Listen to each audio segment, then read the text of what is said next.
The following program has had shockingly little input from any women, minorities, or disabled people. Nobody to temper the crazy musings of an old white man. That is precisely why viewers' discretion is advised.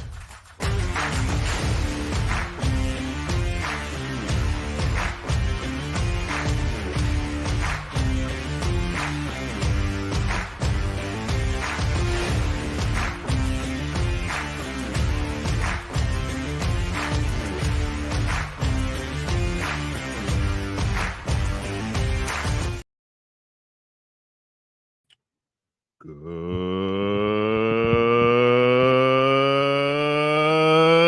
evening, everybody. Welcome to Viewers Discretion. I'm your host, Joe Neerman, a.k.a. Good Lawgic. You all know why we're here. Jewish holidays precluded me from being able to keep up and live stream Bret Baier's interview of Kamala Harris. I have not yet watched it. I've waited to review it live with y'all. Sure, most of you probably have watched it. Most of you probably have seen it. I have no idea how this thing lasted under 27 minutes. If there's a longer version of this, I'm pleading with you. Please share it with me. It can't be only 27 minutes. It can't. What happened?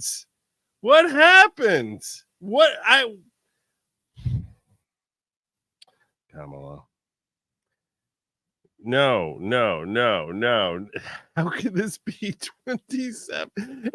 Look at what I got here. This is the longest video I found. This is the longest one. 26:56. If there's a longer version, if I'm missing something, if I'm doing something wrong here, if I'm boomering, whatever it is that I'm doing wrong, that I have the wrong thing here, let me know, because this seems really stupidly short. This seems stupidly short. Yo, answer my DM, bro. What did I miss? I missed your DM. Did I miss your DM? What did you say to send to me here?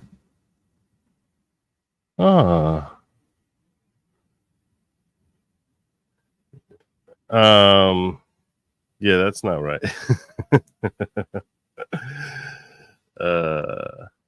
I'll show you what she shared with me here. It's talking about getting a chain here.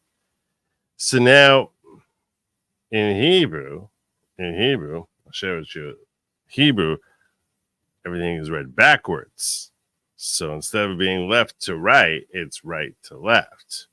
So it would be going from down to up. And there is a famous saying which has these words in it, but it's backwards. It should be Yivarecha Hashem v'yishmerecha. You have v'yishmerecha Hashem Yivarecha. So you want to have this word here be at the bottom, and then you have Hashem, which is a reference to God, which basically translates as God should bless you and protect you. That's what it means. God should bless you and protect you, which is a blessing that we get from the priests. The priests use that language. So, yeah, this is it's a nice sentiment, but what you have is, and shall watch you, God bless you. So you sort of want to have the Recha on the bottom and say Recha Hashem v'yishmerecha. That would to answer your question. What else we got going on here? J.H. Schwalbach, member. Welcome to the following. God bless you. Welcome to the following. Bret said her handlers made him stop early. Surprise, surprise. I'm sure it's going really well. I've been looking forward to this.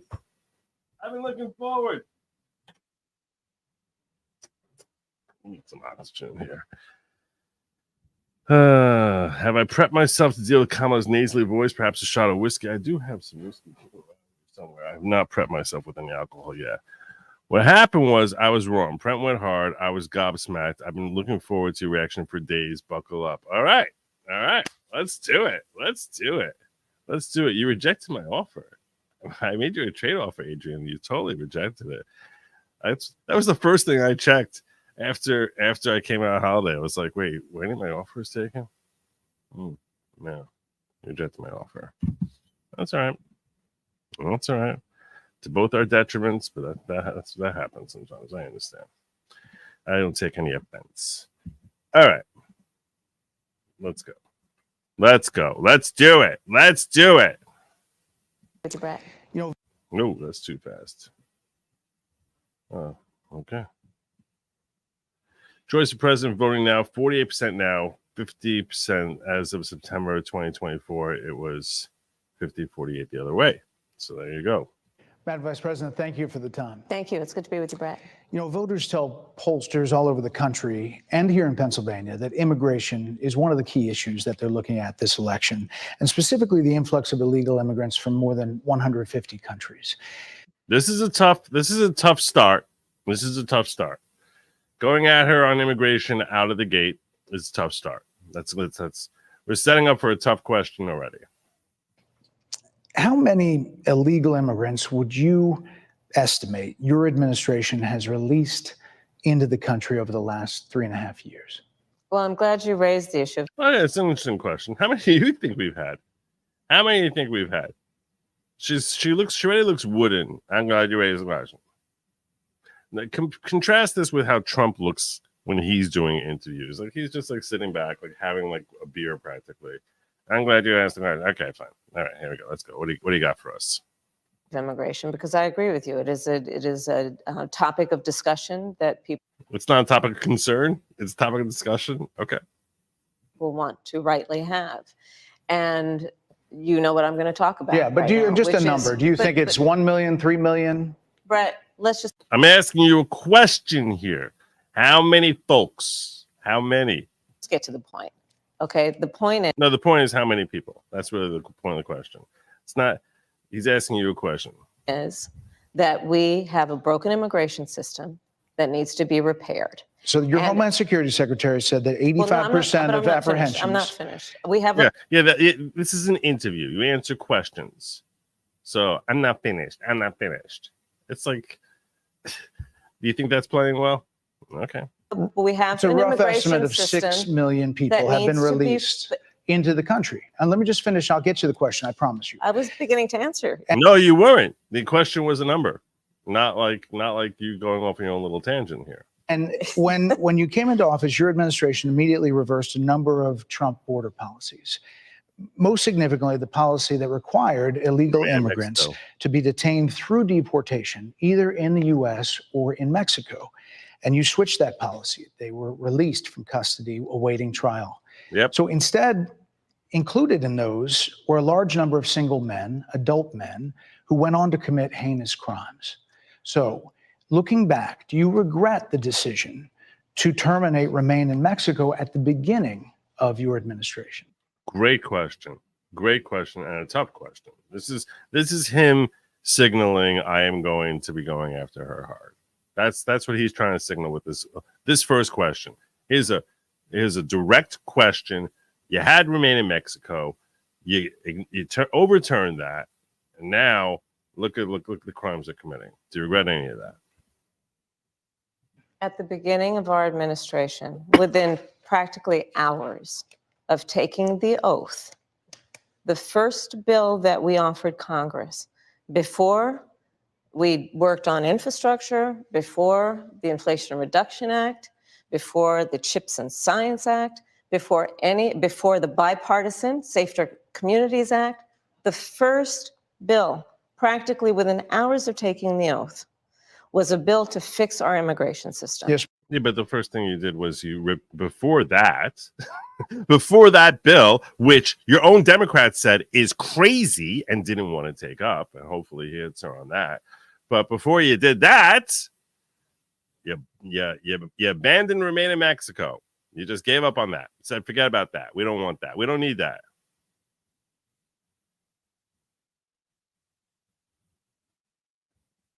All right, so send it to me again. I'll still take it. I'll still take it. But you gotta get it in. You gotta get it in like soon because I'm gonna be going to sleep soon after this show. So just go ahead and resend it. Don't worry, Joe. This 27 minutes became an hour. It's gonna be fun. It's gonna be fun.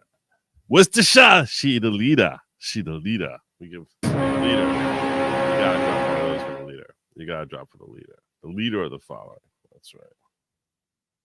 Ma'am, it was called the U.S. Citizenship Act of 2021. It was essentially a pathway to citizenship for the elite. Yes, ma'am. May I finish responding, please? But you have to let me finish. You had the White House and the House and the Senate, and they didn't bring up that bill. I'm in the middle of responding to the point you're raising, and I'd like to finish. Yes, ma'am. She's desperately trying to assert her control.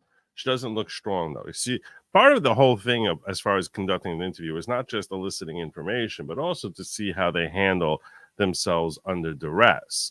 And you can see that she's like desperately, like in what if she was a man doing this, they would call us toxic masculinity, but it's not toxic masculinity. It's not toxic femininity. It's just toxic. It's just toxic. It's not masculine. It's not feminine. It's insecurity that you're seeing play out as toxicity. It's like, no. I need to make my point here.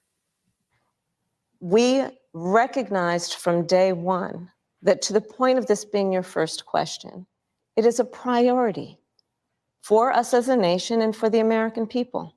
And our focus has been on fixing a problem. And no, but it became a problem because you remain in Mexico. That's why it became a problem. From day one, then, we have done a number of things, including to address our asylum system and put more resources, getting more judges, what we needed to do to tighten up penalties and increase penalties for illegal crossings, what we needed to do to deal with Really? What are those penalties? What are those penalties? Because what you did was you said, let's make them all citizens. That's what you did with your stupid little act that the Democrats even were like, this is insane. Points of entry between border entry points. That's the work we did. And we worked on supporting. See the little swallow? The swallow and the head bomb? There we go. What was a bipartisan effort, including some of the most conservative members of the United States Congress, to actually strengthen the border. You didn't get, you had the Congress for the first 2 years. That border bill would have put 50. If I were him, I would let her like talk herself out and then just come back and ask the same question. You're not answering that question. Let's answer my question. 1,500 more border agents at the border, which is why I believe the Border Patrol agents supported the bill. It would have allowed us to. No, they didn't. They didn't support that initial bill. Nobody supported that initial bill. Even Democrats didn't support it. Idiot, liar, gaslighter. Stem the flow of fentanyl coming into the United States, which is. Oh my God, she's conflating two different bills. She's conflating the bill that she threw out 6 months ago with the initial bill that she threw out during the first term. A scourge affecting people of every background, every geographic location in our country, killing people. It would have allowed us to put more resources into prosecuting transnational criminal organizations, which I have done as the Attorney General, former Attorney General of a. No one gives a damn what you did as Attorney General. No one gives a damn because everyone knows you sucked as Attorney General. And who cares that you prosecute? Who cares? Who cares? So he started countless businesses. Does that mean is that what makes Trump the right person to regenerate our economy? The same argument that she's making here says that she is also an argument that she has zero experience with creating businesses, so she's the wrong person to fix our economy. If you're gonna come down to this whole prosecutor thing that she loves throwing out there, I'm the only one on the stage who's ever prosecuted anyone transnational, or like, how is that relevant? How the hell is that relevant to anything? And if it is relevant, if your experience in a tangentially related way somehow manifests as an ability in this regard, then you have zero capacity to actually fix the economy, because all you've ever done with that is suck. So, and you've certainly never done anything personal in your personal life the way you did with your prosecuting. So he's the only one to answer as far as economy. Okay. How's that working for you? Border state. Madam Vice President, a couple of things. Prosecuted trafficking of drugs, guns, and human beings. And Donald Trump, but let me just finish. Six Democrats voted against that bill. about that bill and told. See, now you're switching up. She's switching up. First, she started talking about like how we started the bill day one, and now she's trying to gaslight and pretend that that's the same bill as she was introducing back in early 2024. Them to kill it because he preferred. Thank God he did, because that was a bill that would have destroyed our border forever. To run on a problem instead of fixing a problem. And in this election, this is rightly a discussion that the American people want to have. And what they want are solutions, and they want a president of the United States. I hope he calls her out on this as to how that would have destroyed our border. I hope he does. I hope he does. I'm just waiting for someone to just just throw this back in her face, saying no, that bill was going to mandate that we're going to have a minimum of 500,000 people every year. And if you actually run the numbers on it, I keep saying 500,000 every year. That's the number I keep throwing out there. It's actually a great deal more. It's a great deal more. 500,000 is a bare bones minimum as to what the president must allow in there. What it actually says is you're not allowed to lock down the border for certain periods of the year. You can only do it for maximum number of days. And it's a changing scale. I don't remember if it's increasing over time or decreasing over time, but it's a changing scale. So the rest of the time, you're not allowed to lock the border. So, and that's why when Byron Donalds ran the number, he's like, that bill would mandate that the president must allow in here over 1.5 million people per year forever illegally. 1.5 million illegals. That's what they want. They wanted to have a continuing of this disastrous policy forever. Who's not playing political games with the issue. I hear you. But actually is focused on fixing it. Don't give me I hear you, Bret. Throw in her face what a complete crap that is, and how she's gaslighting by crossing up and talking about two different bills at the same time, pretending that this bill that she introduced in 2024 was something that she introduced back in 2020, which is a complete lie. Democrats voted against that bill. It would have allowed 1.8 million illegal immigrants into the country a year. A lot. Good. Nice, Bret. A lot of conservatives had a problem with it. These are the 6 Democrats. But more important. Nice. Finally. Oh, Bret, you're bringing me nachas here. You're making me feel happy now. Oh, this is good. Oh, this is a good start. Okay, this is good. Yeah. I wish he'd hit on that harder, but at least he hit on it. Importantly, back to the original premise. Nice. Good. Let's go back. Okay. So your later bill was stupid. So stupid that even some Democrats were like, this is stupid. Did Trump convince those Democrats also? Did he convince, is he the one who convinced them to back out of it? But let's go back to the original talking point, which is, why did you abandon Remain in Mexico? Excellent. Jocelyn Nungari, Rachel Morin, Laken Riley, they are young women who were brutally assaulted and killed by some of the men who were released at the beginning of the administration, well before a negotiated. She arrived late and it had a hard deadline to airtime. No time to let her talk herself silly. Oh, that's what it is. Okay. All right. Okay. I appreciate that backdrop. Thank you. Nathan, she single-handedly sucked transnational games. My husband may go home tomorrow. Please continue prayers and positive thoughts. Amen. Still insignificant, but no cancer. Waiting for more biopsy results. Oh, but please. I really hope that he ends up, that there's that all the tests reveal that there's absolutely no cancer there. I'm happy with the initial report. Certainly. Been thinking about you forever. Bipartisan bill. Former President Clinton actually referred to Laken Riley Sunday campaigning for you in Georgia, saying if those men had been properly vetted, Laken Riley probably would not have been killed. So if it wouldn't have happened, this is well before any negotiation. This is well before Donald Trump got involved in the politics. This is a specific policy decision by your administration. It's your fault Laken's dead. That's essentially what he's saying here. To release these men into the country. So what I'm saying to you, do you owe Bret, those families an apology? Let me just say, first of all, I have zero accountability. The tragedies, I have zero accountability for it. Tragic cases. Oh, are there? There's no question about that. There's no question about that. And I can't imagine the pain that the families of those victims have experienced for a loss that should not have occurred. The pain that you're only driving home further by refusing to accept any accountability right now. So that is true. It is also true that if a border security had actually been passed 9 months ago, it would be 9 months that we would. You're totally skirting the question. The question is, why did you remain in Mexico?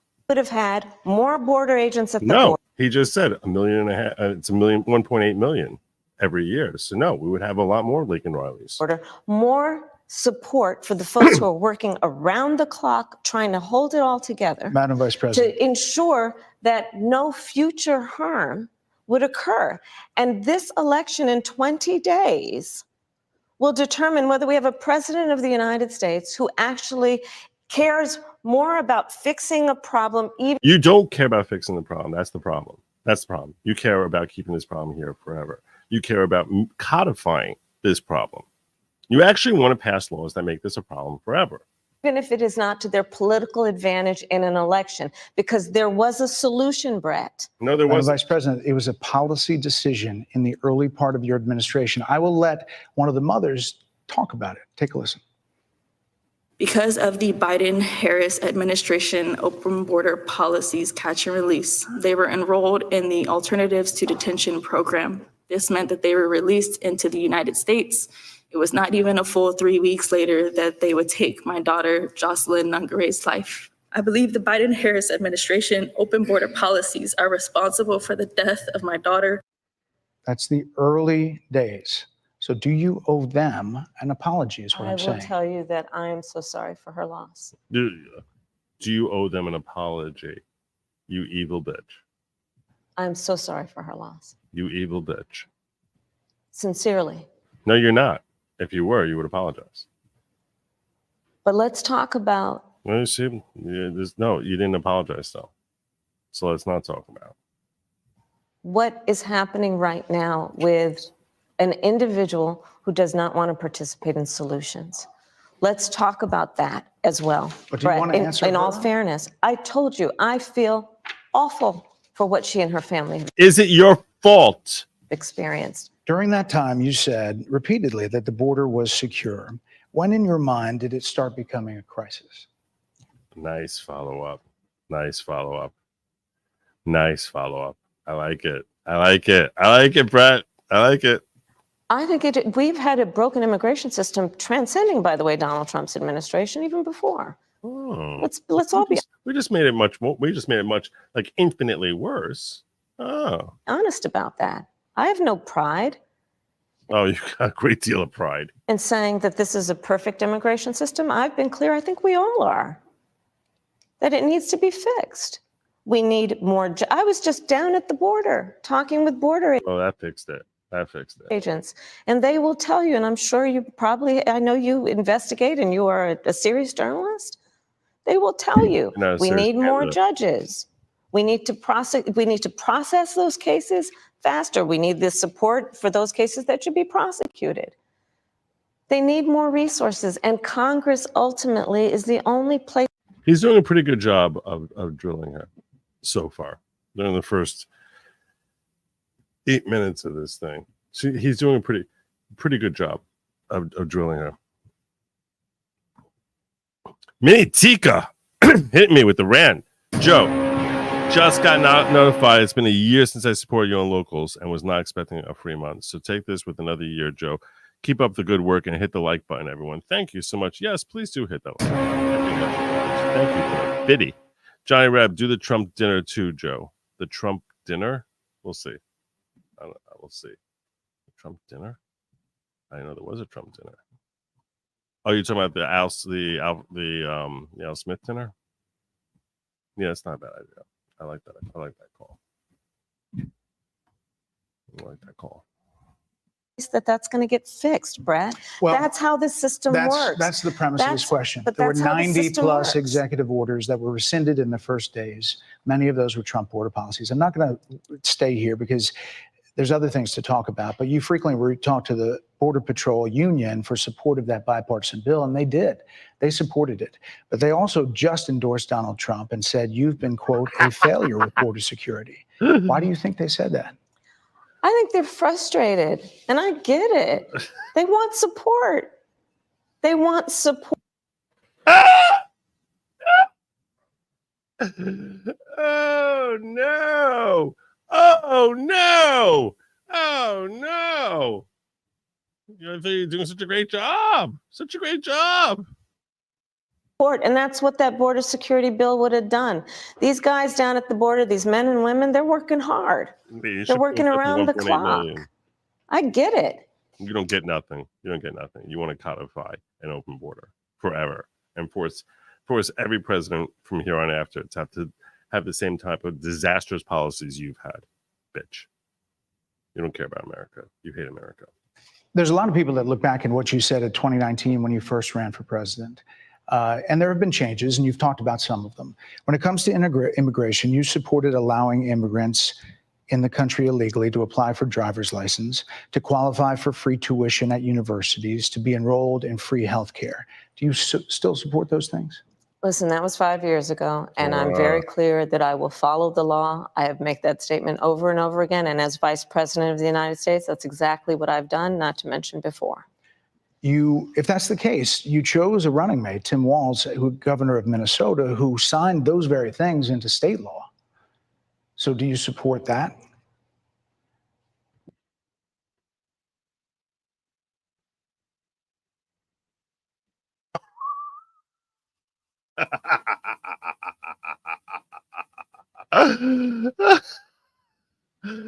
Oh no.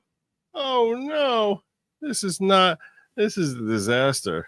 This is a disaster. We are very clear, and I am very clear, as is Tim Walz, that we must support and enforce federal law, and that is exactly what we will do.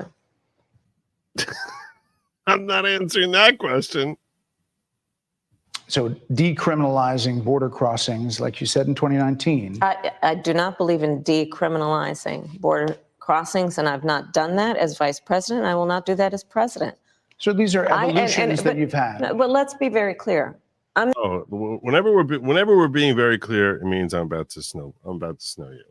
Whenever we're being, just understand this. Whenever we're being very clear. Whenever we're being very clear, it's here comes so much crap. So much crap. Let's be very clear. The only person who's running for president who is prosecuted. Nobody cares. Nobody cares. This is the stupidest talking point they give her that nobody cares about. Transnational criminal organizations from. Oh my God. Oh my God. Yeah, you're also the only person running for president to open up our borders. So there's that. From the Sinaloa cartel to the Guadalajara cartel to people who have trafficked in guns, drugs, and human beings. I have spent a significant part of my career going after people who present. And you've also spent a significant part of your career ripping our border apart while embracing the title borders are a threat to the safety of the American people and cross our border with the intent of doing us harm and cross our border illegally. And I will do that work as vice president. I take that work quite seriously. This is a time when voters, especially here in Pennsylvania, are inundated with commercials and ads. They just want it to stop because it's every commercial. But many of them add noise. She's going down. She's going down in flames. She's going down like she's going down. She's going down. But a few of them seem to break through. This particular one from the Trump campaign has gotten a lot of attention. Kamala supports taxpayer-funded sex changes for. He's using her interview to run a Trump ad. He's using her interview to run a Trump ad and set up the next question. Yeah, I think Fox has jumped on the Trump train. I think Fox has jumped on the Trump train. He's using listen to the setup for the question. He's using a Trump ad, what he calls a particularly effective Trump ad, what he's labeling the most effective Trump ad, during the course of her interview. So everyone watching this interview now, sit back while we share with you Trump's most effective ad as a setup for the next question. This is not going well for the Harris campaign. prisoners. Surgery. For prisoners. For prisoners, every transgender inmate in the prison system would have access. This is a way of getting everyone who's watching this to just, in case you didn't watch this, in case you zoned out for that commercial, let's make sure you understand her position is that we're going to be using your taxpayer dollars to offer sex change operations to convicted felons. This is where her handlers are like, some of you were mentioning, I think Kathy mentioned to me how, like, you know, they were rushing her out of there. This is why. This is not what they want. So are you still in support of using taxpayer dollars to help prison inmates or detain? He could have just said, you've been quoted as saying that. See, this is my point. He could have just said it, but he didn't. He's like, let's give you a clip of her saying it, that Trump is running in his ads for very effectively taking her down in his campaign. Oh, my God. Trump has prosecuted transnationalist gangs. POTUS is head of the executive in charge of DOJ. Great point. I like this counter. It's good. You missed it. She said, I'll work hard as vice president. It was such a dumpster fire. They didn't point this Biden level gaffe. Oh, I did miss it. I appreciate you calling that out to me. I'll work hard as vice president. Illegal aliens to transition to another gender. I will follow the law. And it's a law that Donald Trump actually. It's not follow the law. It's you're trying to make law. That's the difference. You're trying to make law. That's your role as president, is you're trying not just to follow the law. What is it, follow the law? What the heck does that even mean? This stupid clown. Be followed. You're probably familiar. Aliens to transition to another gender. I will follow the law. And it's a law that Donald Trump actually followed. You're probably familiar with, now it's a public report, that under Donald Trump's administration, these surgeries were available on a medical necessity basis to people in the federal prison system. And I think, frankly, that ad from the Trump campaign is a little bit of like throwing, stones when you're living in a glass house. The Trump aides say that he never advocated for that prison policy and no gender transition surgeries you know what? You got to take responsible for what happened in your administration. Yeah, no surgeries happened in his presidency. She's like so proud of herself. Yeah, what about the 20 million illegals that happened during your administration? Because you sort of have to take responsibility for that. Black and white. Would you still advocate for using taxpayer dollars for gender reassignment I will surgeries? follow the law, just as I. You're making law. You're not following.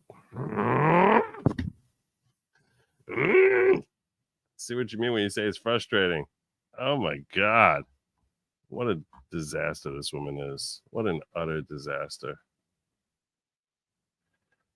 Gosh. She's really sad. She's really sad. All right, let's go forward here. I think Donald Trump would say he did. You would have a say as president. Like I said, I think it's real. He spent $20 million on those ads, trying to create a sense of fear in the voters because he actually has no plan in this election that is about focusing on the needs of the American people. Actually, quite the contrary. If you look at Agenda 47, there's a great deal of a plan there. Far more than any plan. In fact, you keep stealing from his plan. You keep stealing his plan. He has no plan. I just keep copying off of him. You don't copy all the best parts. But yeah, like, reducing our energy reliance. That part you leave out. He has no plan. I just keep copying off him. What a loser.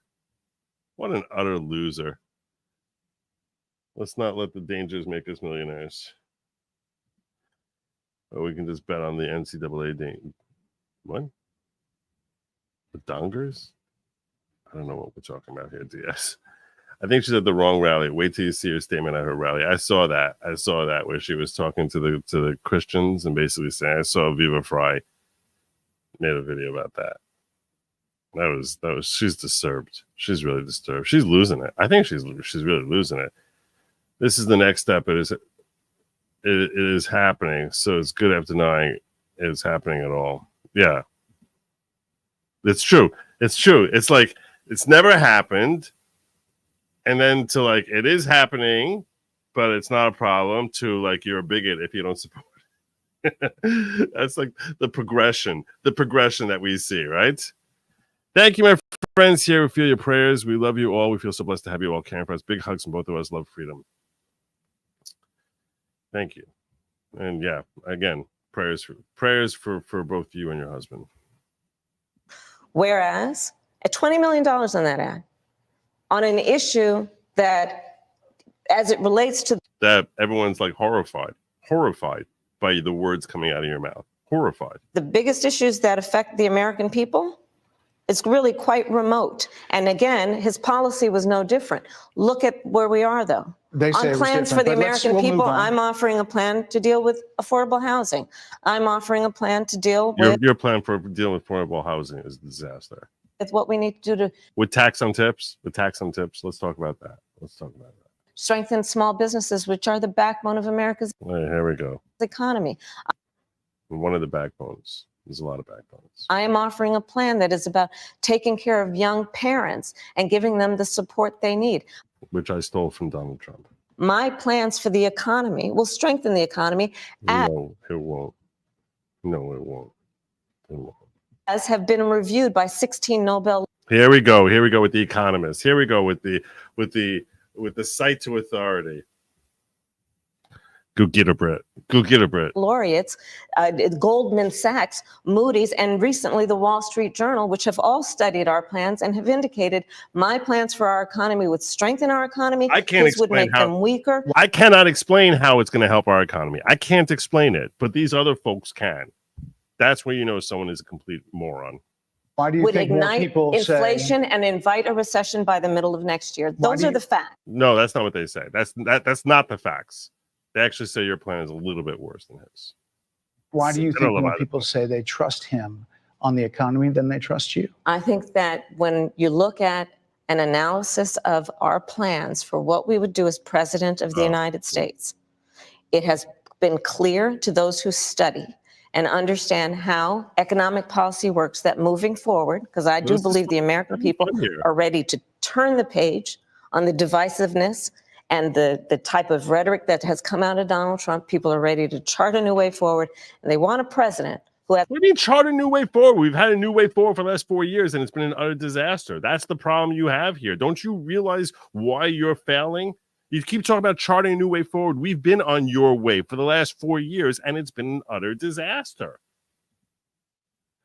1, it isn't happening. 2, it's happening. It's not that big a deal. 3, it's a good thing. Actually, 4, it's the people who are complaining about it who are the real problem. Yep, there you go. That's it. Thank you, Fixie. That's exactly how it goes. Precisely. It isn't happening. It is happening, but not that much. Not that big a deal. It's actually a good thing. You're a bigot. That's it. That's the progression every time. She did it in the span of 30 seconds. It's not happening. Trump's doing it too. a plan for the future and a plan that is sound and will strengthen our country. My plan for the economy does exactly that. His plan would be, again, to give tax cuts to billionaires and the biggest corporations in our country. That's a lie too. They got a very small percentage of it relative to the rest of the people. And blow up our deficit. It's interesting you said turn the page, Madam Vice President. You were asked on 2 different shows last week what, if anything, you would do differently than President Biden. Here's what you said. Would you have done something differently than President Biden during the past? Here we go. This is your 3rd chance to do better on this question. My gut says she strikes out. She's going to be 0 for 3. This is my I haven't seen it yet.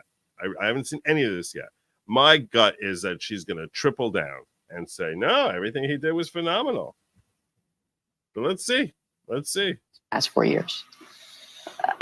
There is not a thing that comes to mind in terms of, and I've been a part of most of the decisions that have had impact. Under a Harris administration, what would the major changes be and what would stay the same? Sure. Well, I mean, I'm obviously not Joe Biden. I know. And so that would be one change in terms of, but also I think it's important to say with, 28 days to go, I'm not Donald Trump. So you're not Joe Biden, you're not Donald Trump, but nothing comes to mind that you would do differently? Let me be very clear. Oh, here we go. My presidency will not be a continuation of Joe Biden's presidency. Oh, look at that. A whole new answer now. Not a continuation. Oh, so how would it be different? Walk us through. And like every new president that comes in to office, I will bring my life experiences, my professional experiences, and how would it be different? Fresh and new ideas. I represent a new generation of leadership. I, for example, am someone who has not spent the majority of my career in Washington, D.C. I invite ideas, whether it be from the Republicans who are supporting me, who were just on stage. How is it different? With me minutes ago, and the business sector, and others who can contribute to the decisions that I make about, for example, my plan for increasing the supply of housing in America and bringing down the cost of housing, addressing the issue of small businesses, which is about working with the private sector. Why aren't you doing that right now?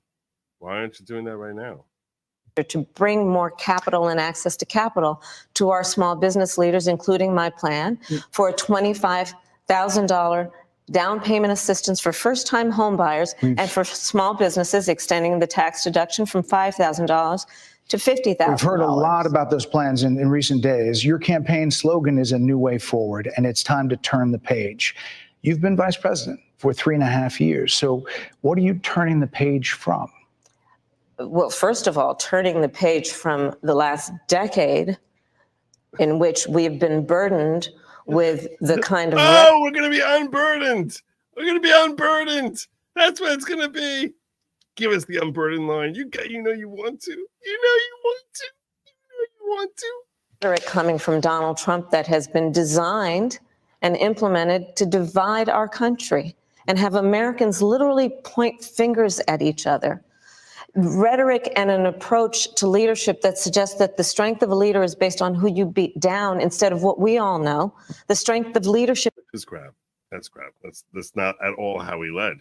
Everyone knows that. We saw him as a leader. That's not what he did when he was sitting there as president. He wasn't doing that. He was actually, acting like a leader, telling people, hey, if any Americans get hurt, you're dead. That's like what a leader does. Is based on who you lift up. The strength of an American president, which is one who understands that the vast majority of us have more in common than what separates us. Yeah, apparently based on the coalition of people who are supporting him, most folks think that's him, not you. President, more than 70% of people that is tell about turning the page on rhetoric that people are frankly exhausted of, Bret. More than 70% of people tell the country. So in other words, policy-wise, I'm going to be exactly the same. We're turning the page that you're not going to have to listen to Donald Trump anymore. Oh, okay. That's what Americans care about. Is on the wrong track. They say the country is on the wrong track. If it's on the wrong track, that track follows 3.5 years of you being vice president and President Biden being president. Shouldn't we turn the page from what they're saying, 79% of them.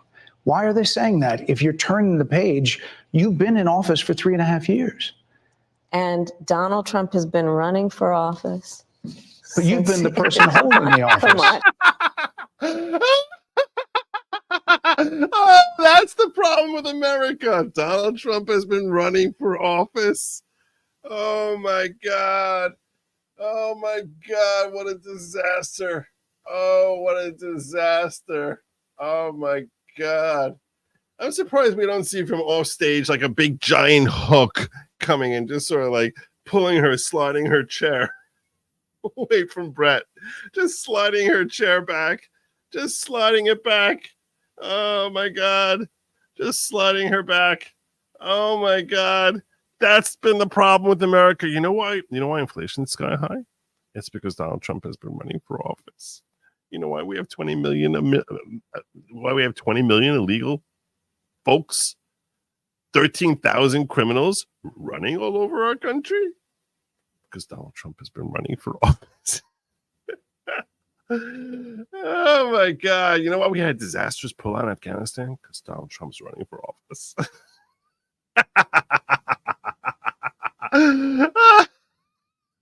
She's so bad. Oh my God, this is great. Madam You Vice and I President. both know what I'm talking about. No, we don't. We know what we've been seeing, and it's pretty clear we got to turn the page from you. Both know what I'm talking about. I actually don't. What are you talking about? What I'm talking Nice, Bret. I don't know what you're talking about. What the hell are you talking about, lady? about is that over the last decade, But you're people the have lever of become. power. But listen, over the last decade, Most of that time, there have been Democrats in power over the last decade. What the hell are you talking about? What are you talking about? it is clear to me, and See, this is why she has a problem. Okay, nothing she's saying is expanding her base. It's just the same tired rhetoric of like Trump is bad, Trump is bad, Trump is bad, Trump is bad, Trump is bad, Trump is bad because Trump is bad. And we all know he's bad because he's divisive and he's bad, and that makes Trump bad because Trump is bad. So since Trump is bad, Trump is bad.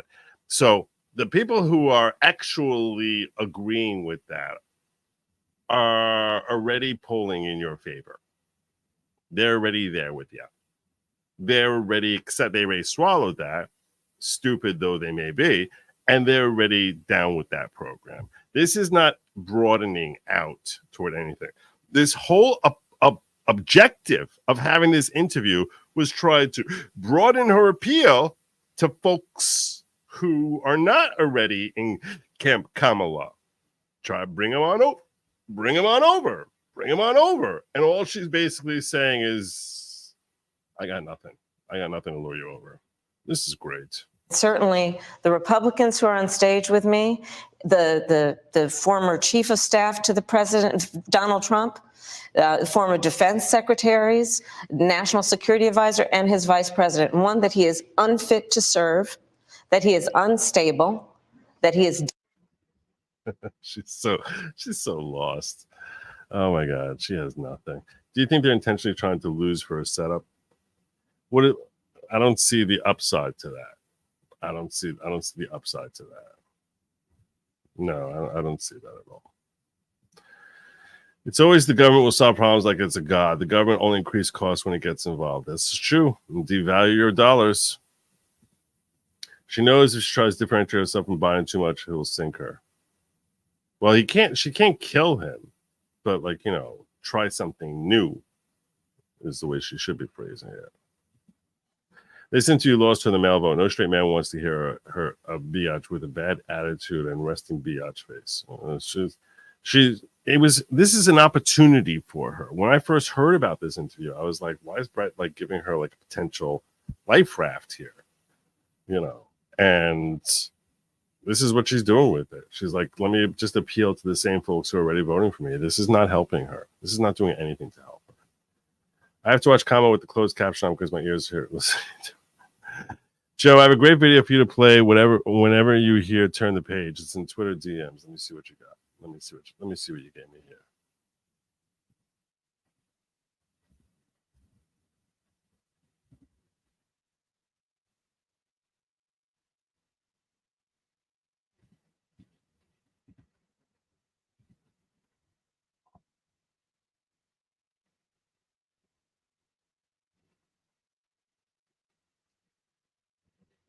Oh, that's Mrs. Walls, right? With her stupid Turn the Page. Yeah. I see you share with me a whole bunch of other stuff. Yeah, she looks like a lunatic. I actually think I shared that already.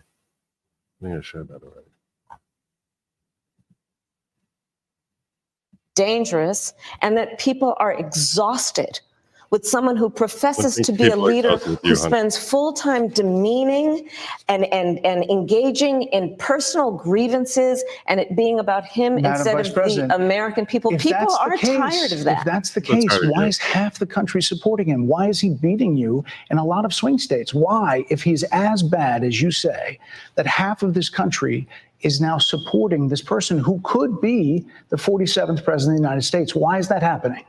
This is an election for president of the United States. It's not supposed to be easy.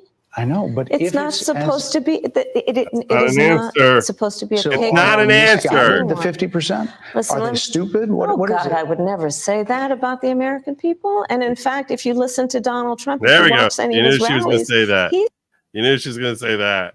the one who tends to demean and belittle No. and Yeah. diminish Except unless you're talking to Christian folks, then you'll basically tell them you're at the wrong rally. Go to the smaller place. the American people. He's the one who talks about an enemy within, an enemy with. Did you hear the red speech from Biden where he was talking about how ultra MAGA is the biggest threat to our to the nation?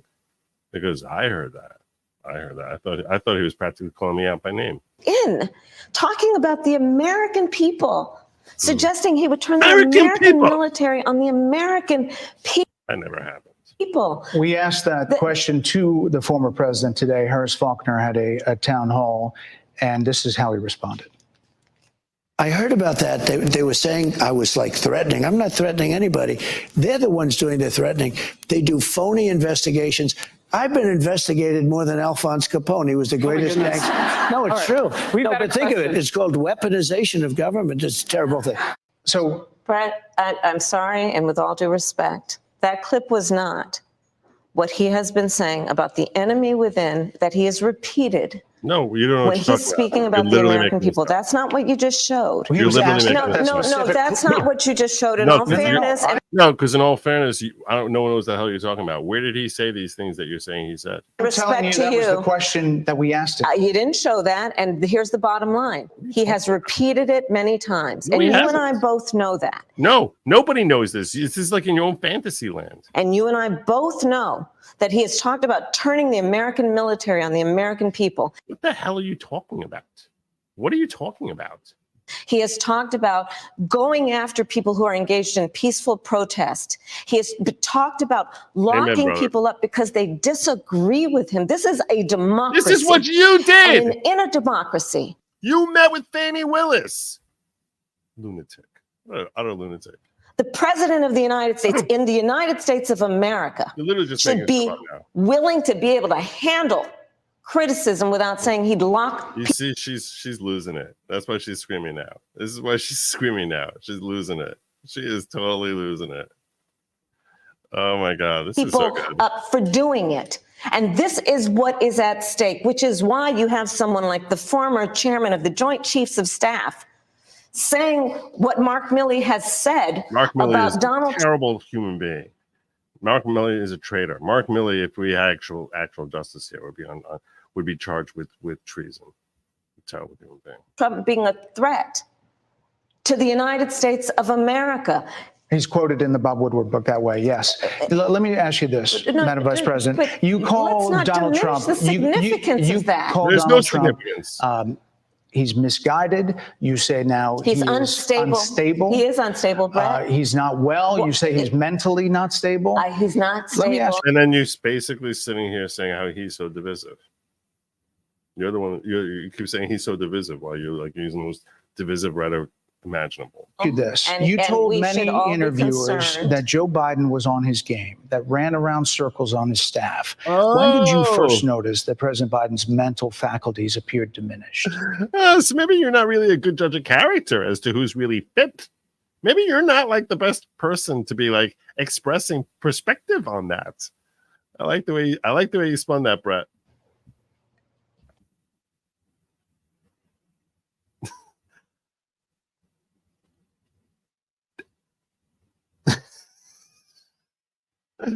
One Mississippi, two Mississippi, three Mississippi. I don't know what to do with this question. Hold on a second. President Biden's mental faculties appeared diminished. Joe Biden, I have watched from the Oval Office to the Situation Room, and he has the judgment and the experience to do exactly what he experimenter, has right? done in making very important decisions on behalf of the American people. There were no concerns raised? Brett, Joe Biden is not on ballot. I understand. Hey, but you stood beside him. And Donald Trump But you is, talked about it. And Donald Trump After is. George Clooney said and within a if few you minutes of watch talking to President Donald Biden at a Trump- fundraiser that he thought this was not the same Brett. Joe Biden. that we saw on the debate Donald stage. Trump is on the ballot. I understand. You keep talking. You keep desperately trying to circle back to Donald Trump. Desperately. You met with him at least once a week for 3.5 years. You didn't have any concerns? I think the American people have a concern about Donald Trump, which is why the Oh no, I have no answer here. When I have no answer, I'm going to circle back to Donald Trump. Donald Trump bad, but Donald Trump bad, but Donald Trump bad. people who know him best, including leaders of our national security community, have all spoken out, even people who worked for him in the Oval Office, worked with him in the Situation Room, and have said he is unfit and dangerous and should never be president of the United States again, including his former vice president, which is why the job was open for him to choose another running mate. So that is a fact. The job was open for him to choose another running mate, irrespective of Pence. It's like, what does that even mean? What does that mean? Do you actually believe that he was obliged to give first dibs to Mike Pence? Really? You think that's how? Did you take civics? Is that what they taught you in civics class? That is a fact. Madam Vice President, 2 more things. You were asked on 60 Minutes about the biggest threat that the world faces, that the U.S. faces. This is what you said. Which foreign country do you consider to be our greatest adversary? I think there's an obvious one in mind, which is Iran. Iran has American blood on their hands, okay? This attack on Israel, 200 ballistic missiles. What we need to do to ensure that Iran never achieves the ability to be a nuclear power, that is one of my highest priorities. A number of experts thought you would say China. The FBI director had said that. But you said Iran. If that's the case, what do you say to critics who look at the actions of your administration and say you're not acting like Iran is the #1 threat? Well, I will tell you most recently, whether it was in April or in October, and then several hours on each occasion that Iran posed a threat to Israel, I was there. Most recently in the Situation Room, in the most recent attack. What did you do there? Working with the heads of our military. Did you were you there with pom-poms? What were you doing? What the hell were you doing? Doing what America must always do, to defend and to support Israel in its requirement to defend itself, and to give American support to be able to allow Israel to have the resources. They're like, we gotta get her out of here. We gotta get her out of here. That was the nod he had. Like he was like, yeah, I know. To defend itself against attack, including from Iran and Iran's terrorist proxies in the region. Right. And that is, and my commitment to that is unyielding and unwavering. Critics, you're just giving them billions of dollars. That's all. You're just giving them billions of dollars.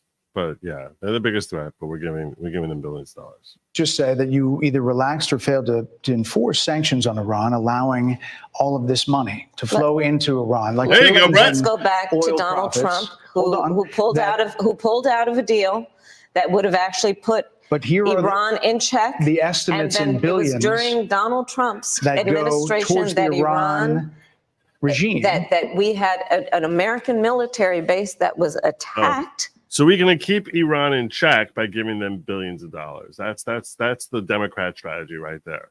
We'll give them billions of your dollars to keep them in check. Interesting. People question why she's not hailed as being some foreign policy genius.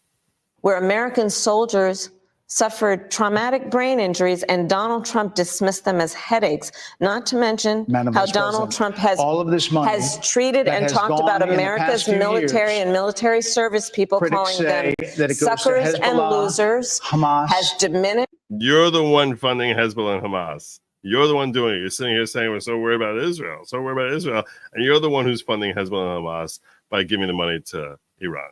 And Houthis. We're talking over each other. I apologize. I would like that we would have a conversation that is grounded in full assessment of the facts, see that, no. which includes, I think this interview is supposed to be about the choices that your viewers should be presented about this election, and the contrast is important. Yes, ma'am. And on the subject of Iran, I am offering to give them billions of dollars while pretending that they're the biggest threat. what should be an important contrast that is presented for. You're a disaster. You're a disaster, no least. He's brought peace deals. You're sending terrorist money. That's an important contrast right there. Folks to make a And there decision are that critics they who feel. look at what the administration did and say and think differently. Madam Vice President, they're wrapping me very hard here. I hope you got to say what you wanted to say about Donald Trump. There are a lot of things. There's more to say. I have much more to say. There are a lot of actually. things that people want to learn about you and your policies, and Yes. that's why we I invited invite you everyone here. to go to kamalaharris.com, and you will see that I have 80 pages of policies that are quite comprehensive and should be accessible to anyone who would like to read them. And it includes what I intend to do about affordable housing, what I intend to do about small businesses, what I do. And that's Nothing about how she's going to pay for them. why intend we to do to invited you strengthen here our economy, to see where you were in 2019 and where you are support now. America's military and ensure we have the most lethal and best fighting force in the world. Madam Vice President, And they're giving me a hard rap Well, here. I thank you for the time. I thank you for the time. It's good to meet you. Thank you very much. Thank you. Hey, Sean Hannity here. Hey. I don't know what the heck was with that heart out there. I don't know what the heck was happening there at the end. It was a really abrupt ending there at the end there. It was an abrupt ending. It was very, very abrupt. Notice how slow she's been talking this interview. Yeah, she was very concerned about this interview. Curious Angel says, why are special earrings for all interviews now? I think I don't want to speculate about that. I don't want to speculate about her earrings. I don't know what the deal is. I know that a lot of people speculate that it's an earpiece that she uses. Is it? I don't know. It could be. It could be that it's just she seems to have been wearing them for a while. So I sort of like, I looked at it and I'm like, I don't know what to make out of it. John Reb says both Dark MAGA and Ultra MAGA were direct meme responses to Joe Biden's comments. Yeah. Because he's constantly talking about how, Dark MAGA is such a threat to America. Biggest threat in the world. X gave me suspension for saying hit her again harder to Branca, burning a single mother voting for Kamala, no husband. Am I gonna get suspended if I share this? Oh, let's see what you got here.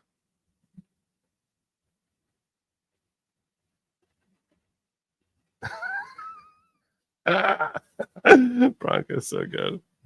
Bronco's so good. Oh my God, he's lethal. He's lethal.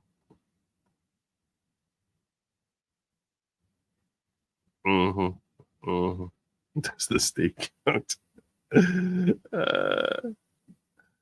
Let's see. Yeah. How foul this woman is. All right. Why you tell me I need to check out his dinner? As our very own, he's the host of Special Report. I think he took all the joy out of the I did want to check this out. campaign today. She didn't look particularly This joyous 8.5 doing minutes this behind interview, the but I scenes. thought you did a great job with a very limited amount of time. I do want to say this. I think Bret was very aggressive with her. He was. That was a tough interview. He was going after her. He was not giving her any softballs, and some good follow-ups. Overall, I think he did. I had concerns. I'll be the first to say I had concerns that he was gonna give her some layups, and he really didn't. He really didn't give her any layups. He went after her. I wish he could have. I mean, some of the things he did as far as setting her up with like showing Trump ads, I thought was hilarious. I wish he would have basically gone a little bit more into like that 1.8 million people, illegal aliens that her new bill would have allowed. I think that was an opportunity to sort of drop that lethal blow on her and basically blow up that entire talking point. But overall, I give him an 8.5, 8.7 for that interview. That was a good job. Good job by Bret. And I just want take us behind the scenes. What was going on? Yeah, obviously, thanks, Sean. It's great to see you. It was a little tense. We were given the time of 5 p.m. Eastern time. Obviously, my show is at 6 p.m. They wanted to tape at 5 p.m. We said we were going to tape as live. In other words, roll the tape and then just turn that around, unedited, uninterrupted, and but we had to do it before 5:15. Otherwise, we couldn't turn the whole machine around before the top of the 6 p.m. show. So we were waiting at 4:55, and then 5, and then 5:05, and then 5:10. At 5:17. The vice president walked out. So it did feel a little bit like they're icing the kicker or trying to. And originally they were talking about 25 minutes and they gave us 20 minutes. And I was fine with any time. I was really happy to get the interview. But I knew right away when we started asking questions, that this was kind of a sense that she was going to keep on talking, and that if I wanted to get through and redirect, I was going to have to interrupt. I don't particularly love to do that. But That's if true. I didn't She wanted over talking there the may have entire been, time. 4 answers in the interview. Well, I don't really think you had any choice. And for people that don't understand the time in TV, if somebody's trying to filibuster or avoiding a direct question, which you did repeatedly, or just going off and using that moment or every moment to attack her opponent, as I think she did often in this, what I did like about what you did, I'm guessing you probably had 50 questions in your arsenal that you were ready to ask, questions you would have loved to have gotten to. Yeah, I'm guessing. 75. But what I noticed, and I think you had to do, is, for example, you did spend a significant amount of time on immigration. Now, I played a lot of tape at the beginning of this show. She wants to decriminalize illegal immigration. She said it in her own words. She wants free housing, healthcare, education, sex change surgeries. She's on tape saying it. You brought up Tim Walz's position, driver's licenses, free college, a path to citizenship, amnesty. They rescinded all of the Trump, and they said it proudly, all of the Trump policies that were working. Trump's chart that he loved. Sean bores me. I don't know. There's something about him. He just bores me. I'm sitting here. I'm trying to he's just, he talk about filibustering. So much shows that's the chart that saved his life in Butler, PA. And she just denied it and wouldn't answer. And I was more shocked at her lack of apology to people that died by these unvetted. I wasn't surprised by that. She wasn't going to apologize. There's no way she's going to apologize for that ever. She will never apologize for it. Illegal immigrants that came in because of their policies. Yeah. So I studied how she's answered immigration before, and it really does go through a TikTok.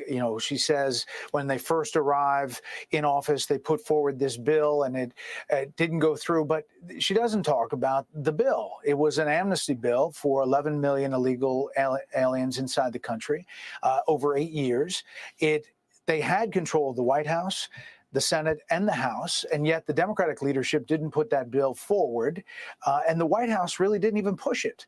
But she starts there, and then she says there's this evolution. She tried to do all these things with the president, and then they had this comprehensive effort, this bipartisan bill. The bipartisan bill was voted against by 8 Democrats, and it had some major problems that conservatives didn't like. There were about 1.8 million illegal immigrants that would be let in every year. And there were all kinds of other stipulations that conservatives didn't like. So it didn't have a chance. She says that these things happened very quickly. The one bill and the other bill, there were 3.5 years in between them. Yep. And in that time, 94 executive orders were rescinded, among them catch and release and remain in Mexico. And that's why a lot of these people were released. It's, there's different numbers, but if you go by the Homeland Security Secretary, 85% of the apprehensions, it's more than 6 million people. And some of them committed heinous crimes. And that's why I wanted to go down that road at the beginning. And I spent a lot of time on it. For that reason alone, she's unfit to be president. Forget about the economy, forget about anything else. For that reason alone, that's why she's unfit. Because this is a road to perdition. This is a This is a steady influx of disaster, a steady influx of disaster that no country can possibly survive. This is signaling the ultimate decline of America irretrievably, irrevocably, irredeemably. That's for that alone, she needs to go. Even if the economy was swimming. Fortunately, from a political perspective, fortunately, the economy is not swimming, which is why there's a chance we'll get rid of her. Because if the economy was going along swimmingly, we'd be stuck with this. And because it's possible. It's possible. Nobody else would go into that depth, and I figured it was worth it. I think it was enlightening, and I think if you didn't follow up and you didn't press it and you didn't inform viewers about what was actually in that bill, because you're right, she gives the same answer. The only answer that I got to give her credit she didn't use is she didn't say, did you know I came from a middle-class family? I expected that answer at some point. At one point, you reminded her that she had been in power for 3.5 years.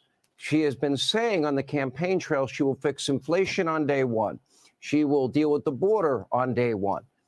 Wasn't day one January 20th, 2021? And then at one point she said, well, you know what I mean. And you said, no, I really don't. Explain that. Yeah, I really didn't. I played the sound bites. You remember, she had a couple of bites at the apple in a couple of shows. The View, Stephen Colbert, they essentially asked the same question. She did it on The View. It got a lot of attention. I think Stephen Colbert maybe asked it again to try to give a cleanup operation. I played those sound bites for her and essentially thinking they have to have a different answer now, this many days later. And it really didn't have that much substance differently. I'll bring in other people around there. So the theme of the campaign is a new way forward and turn the page. And what I said was, if you're turning the page, who are you turning the page on? You were the vice president for the last 3.5 years. And obviously. All right. So I think we saw all of that. Let me find Trump at his. Let's do the Trump thing. Trump. Smith dinner. Everyone wants me to watch this. It's 28 minutes. It's usually pretty funny. Thank you, everybody. Well, thank you very much. It's an honor. And they told me. The Al Smith dinner, hosted here in New York, is I don't know if they have it every year or every 4 years, but certainly every 4 years. And the candidates always come. Always come. Always. Which apparently Kamala decided not to come, but instead decided to send some clip of her talking or giving some sort of message rather than attending herself. So we'll check out her message also. I don't know what a disaster that was, because that I saw. And we'll also I didn't even watch this speech yet. I only saw little clips of it. So let's check it out. Usually they're pretty funny. Supposedly Donald Trump was in attendance at Barack Obama giving a speech at the Al Smith dinner, and Barack came after him mocking Donald Trump, and that's what motivated him to run. So God bless. That's the one good thing Barack Obama ever did in his life. Under no circumstances are you allowed to use a teleprompter. And I got up here and I see there's this beautiful teleprompter. So here I am. But it is a tremendous thing. It's a tremendous dinner. I've come here with my father. So it was 3 times, but it was also many times before that, a long time ago. And it's a very special dinner. And you've done a fantastic job, Cardinal. Thank you very much. I appreciate it. So I'd like to thank Your Eminence very much, and members of the clergy, so many people I know. Speaker of the House Johnson, what a job you're doing. He's not doing a good job. He's done a great job. No. Senator Schumer, good. Yeah, I supported him. I don't know.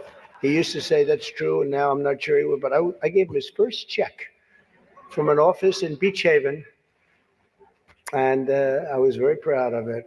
I don't know about lately. No, I was. It was his first check. He was running, and I said, he's a good man. Senator Gillibrand, thank you very much. Thank you very much for working hard. Governor Hochul, wherever you may be up, this is a big day, that's right. Where is the governor? Good job. It's not an easy one, is it? But you're doing all right. We have to get a little money from the federal government. Andres Berzin says, greetings from the ghetto. Thank you so much. I love the ghetto. The ghetto is great. I have to tell you, it's about time. It's about time. Mayor Adams, good luck with everything. They went after you. They went after you, Mayor. Yeah, boy, I knew that. 9.5 months ago, I said, he just said something about it, about the administration. He's going to be indicted any moment. And guess what happened? But you're going to win. I think you're going to win. I know you're going to win. So good luck. Good luck. Oh, was it at the annual press conference center? It's possible. I don't like what they do. I don't like what they do. And also distinguished, got so many friends up here. It's great. A lot of great friends, some of my best friends. And you are right. They are distinguished and they are wealthy for the most part. A couple are having a hard time, but they're going to get over it. I also want to thank my very beautiful wife, and thank you for mentioning, but can you believe this? She did a book, and it's a really good book, and she worked hard on it. Static. And it just became #1 on the New York Times list. So I think. Let me see if I have a better.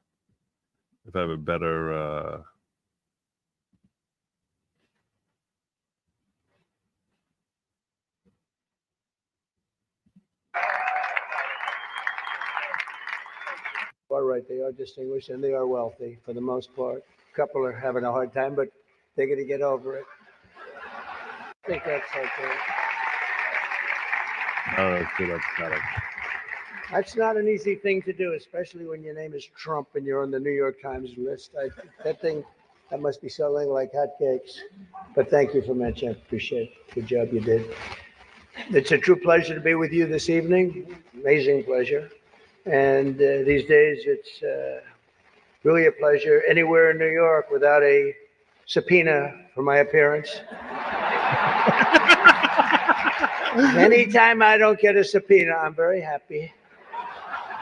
They've gone after me, Mr. Mayor. You're peanuts compared to what they've done to me. And you're going to be okay. But I have to be careful, however, to understand that this will be the first time in the history of this event where jokes will be fact-checked, and they will be.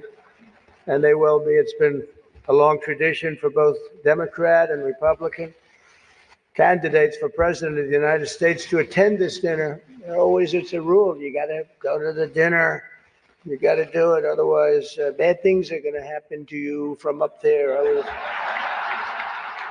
You can't do what I just saw on that screen. But my opponent feels like she does not have to be here, which is deeply disrespectful to the event and in particular to our great Catholic community. Very disrespectful.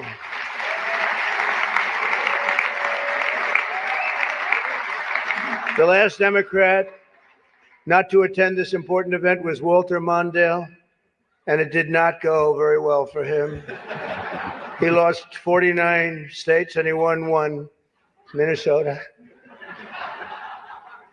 So I said, there's no way I'm missing it. Actually, it was not easy for me to get here tonight. Because I wasn't going to miss this thing, no matter, I didn't care. I wasn't going to miss it. But that's true. Walter Mondale, 49-1. He was expected to do well, and it didn't work out. It shows you there is a God. I mean, for those people that are questioning it.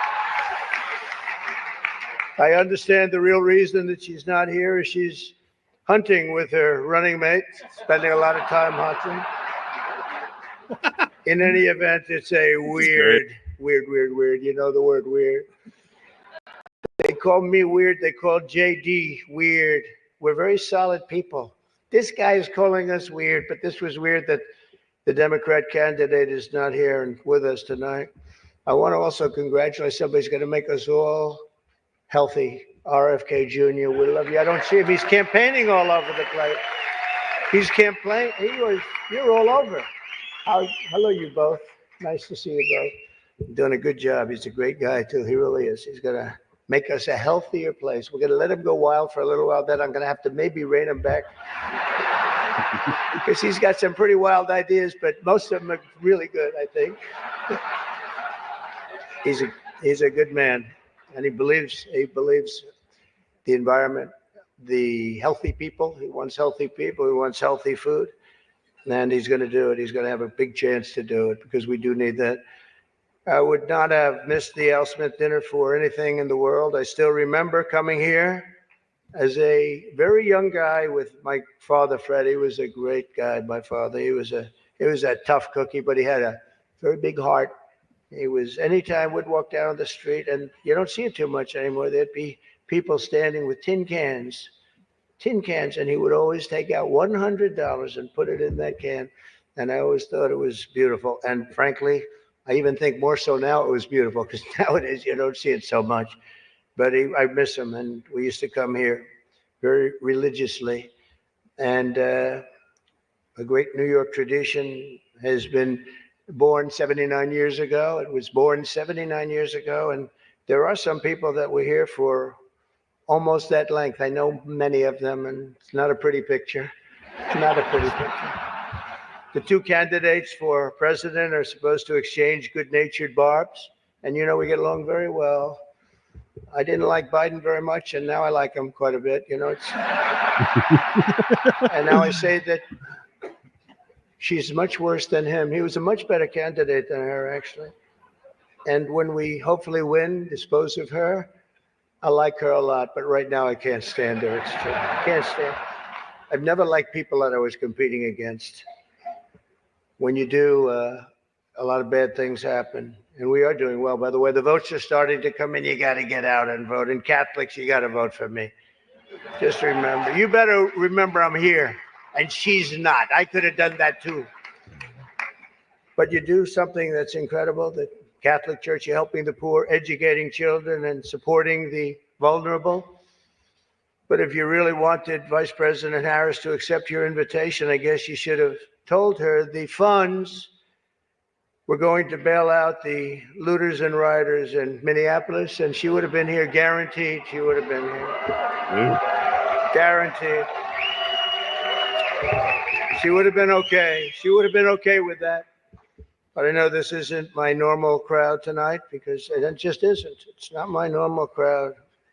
Believe me, my normal crowd is younger, has a lot more energy. But you have certain advantages too, like cash, lots of cash.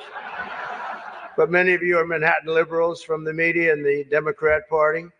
I always say the Democrat, you know, Chuck doesn't like that. He likes Democratic, and it sounds much more beautiful. The Democratic Party. I always say the Democrat Party because it sounds worse. It is true. He likes Democratic. Why don't they just change the name? This way, you know, it is Democrat. But I must say I was shocked when I heard that Kamala was skipping the Al Smith dinner. I'd really hoped that she would come because we can't get enough of hearing her beautiful laugh. She laughs like crazy. We would recognize it any place in this room, and all polls are indicating I'm leading big with the Catholic vote, as I should be,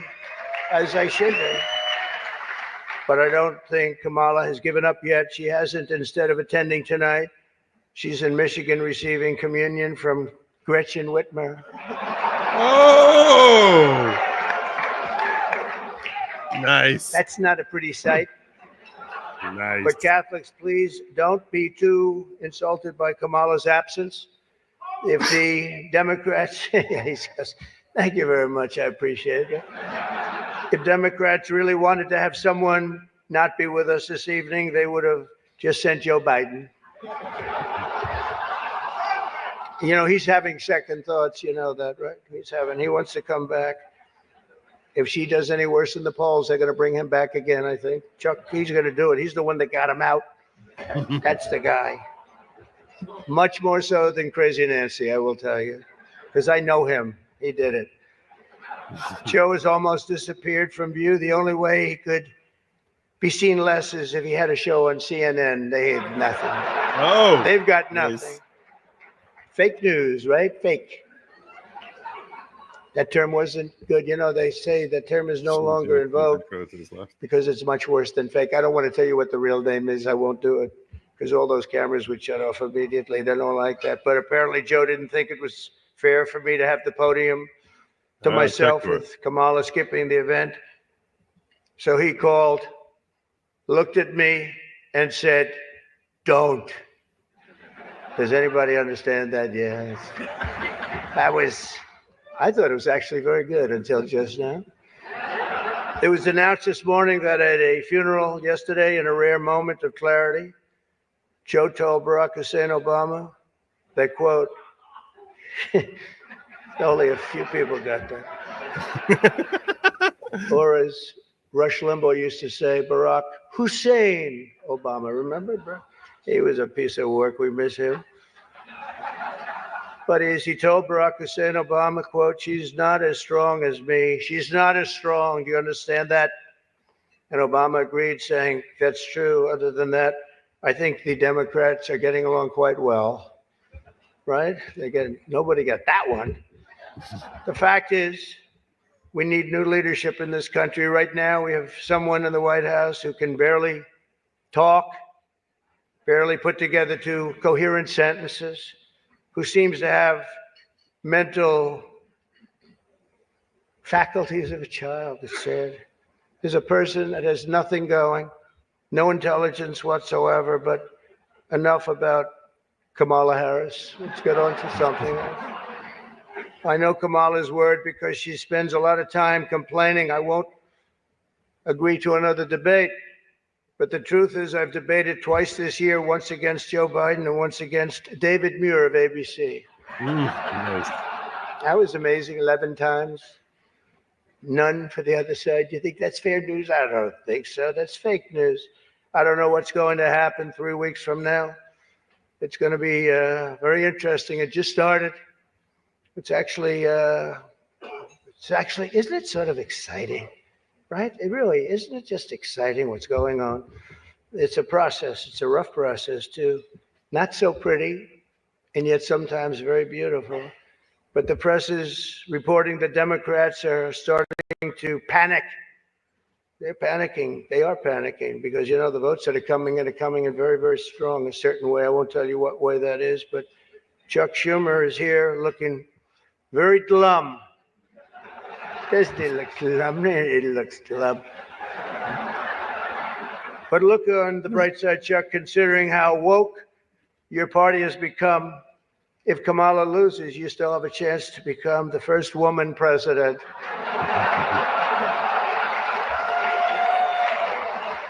And I actually said, "Do you mind if I do that?" He said, "No, you got to do what you got to do." He's a pro. He's a professional. No, he's a good man, actually. I hate to say it. Don't ever use it against me, please. They'll say, this dinner was really setting me back when I say it now. But I've known him a long time. There's a group called White Dudes for Harris. Have you seen this? White Dudes for Harris. Anybody know? Are some of you here? White Dudes for Harris? Doesn't sound like it.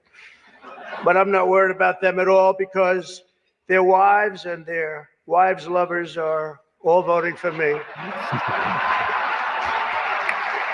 Every one of those people is voting for me. Nice. And as you may have seen, Kamala did an interview on Fox News yesterday. It went so poorly for her that the Democrats have been forced to install another 100 drop boxes throughout the city. And the upside really is Kamala now sees the benefit of deportation. She wants to deport people. She's vicious. She wants to deport people, and she wants to start by deporting Bret Baier of Fox. It's an interesting interview last night. Huh? A major issue in this race is childcare, and Kamala has put forward a concept of a plan. A lot of people don't like it. The only piece of advice I would have for her in the event that she wins would be not to let her husband, Doug, anywhere near the nannies. Just keep them away. That's a nasty one. That's nasty. I told these idiots that gave me this stuff, that's too tough. Oh, I did. You know, they told me the last time I did this, I was running against crooked Hillary. And I mean, Hillary. No, I was running against crooked Hillary and I did it. And I thought it was a roast. See, I was told it's a roast. And I had the meanest guy you've ever seen write stuff up. And man, was the room angry. Even the Cardinal remembers. I went overboard. Don't you agree, Cardinal? It was like terrible. And I knew I was in trouble around midway through because, you know, people had not, even my own side was angry at me. They were saying it's too much. But I did it anyway. I didn't give it. Campaigning can take a toll on a family and family life, although I hear that Kamala and her husband carve out some really beautiful alone time at the end of the day for an intimate dinner, just Doug, her, and the teleprompter that she uses quite well. And by the way, she wouldn't have liked this tonight if she was told about no teleprompter. I can't believe I saw a teleprompter. They said they've never had a teleprompter in the history of this dinner. I told that to the Cardinal, right? And then a teleprompter pops up for, he must be a very important comedian to get that. They give you one, but not me. How about that one? Huh? Come here. Yeah, and you did a good job. Tradition holds that I'm supposed to tell a few self-deprecating jokes this evening. So here it goes. Nope, I've got nothing. I've got nothing. There's nothing to say. Nice. I guess I just don't see the point of taking shots at myself when other people have been shooting at me for a hell of a long time and they shoot hard. You know, they say about presidents, they say that Andrew Jackson was the president that was the most meanly treated. His wife died. She died of heartache. She was heartbroken at the way they treated him. And they say that second was Abraham Lincoln, but he was in charge of a civil war, you know. So, but those were the two, Andrew Jackson, up until me. Now they say it's not even close. There's never been a president that's been treated so badly as me, and our people aren't happy about it. But I was treated a little bit rough. But I don't mind it somehow, and I think it's just part of the game. I'd like to thank our MC this evening, Jim Gaffigan. Most recently, Jim has been playing Tim Walsh on Saturday Night Live. And that'll be a very short gig, I hope, Jim.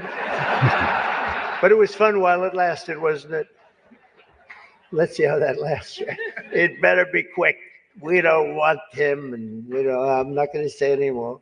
But unfortunately, Governor Walsh isn't here himself, but don't worry, he'll say that he was. He's going to say he was. I used to think the Democrats were crazy for saying that men have periods, but then I met Tim Walsh. The stupid show, The View, is so bad now that the other day I was watching it and thinking to myself, you know what? They really need to bring Rosie O'Donnell back. That show is bad. Those people are bad. I know every one of them, and they are bad news, I want to tell you. And it doesn't do very well either. I always like to say, ratings are very important. When they don't do well, it doesn't do very well. As I look around the dais, I see all of the usual suspects. For instance, Mayor Adams. I'd like to poke some fun at Eric, but I'm going to be nice. I just want to be nice because I know what it's like to be persecuted by the DOJ for speaking out against open borders.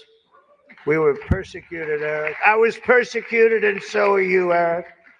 The mayor's dietary restrictions are well known, but I've got to say, I've never met a person who's a vegan who liked turkey so much. There's something about him with turkey. I just found that out today. I haven't been in New York that much. Now, don't let it, but you're going to win, Eric. We have another former New York City mayor with us, frankly, easily the worst in our history. And it's not Michael, that I can tell you. I'm surprised that Bill de Blasio was actually able to make it tonight, to be honest. He was a terrible mayor. I don't give a shit if this is comedy or not. He was a terrible mayor. He did a horrible job. Wow. That's not comedy, by the way, that's fact. But unlike the rest of New York, at least Bill doesn't have to worry about the criminals. They owe him big. He let them get away with a lot of stuff. Well, I'd better wrap up because Mayor Adams told me earlier that I needed to make this one very quick, especially the city has reserved this room for a large group of illegal aliens coming in from Texas. That's right. They've reserved many rooms, a lot of rooms, too many rooms. But in all seriousness, it's an honor to be here to support the city and the community. It's a great community that I love. I've been here a long time and I love it. And then it's going to make a big comeback and I'm going to help it make a comeback. I'm going to win and I'm going to make a comeback. We're going to turn this thing around.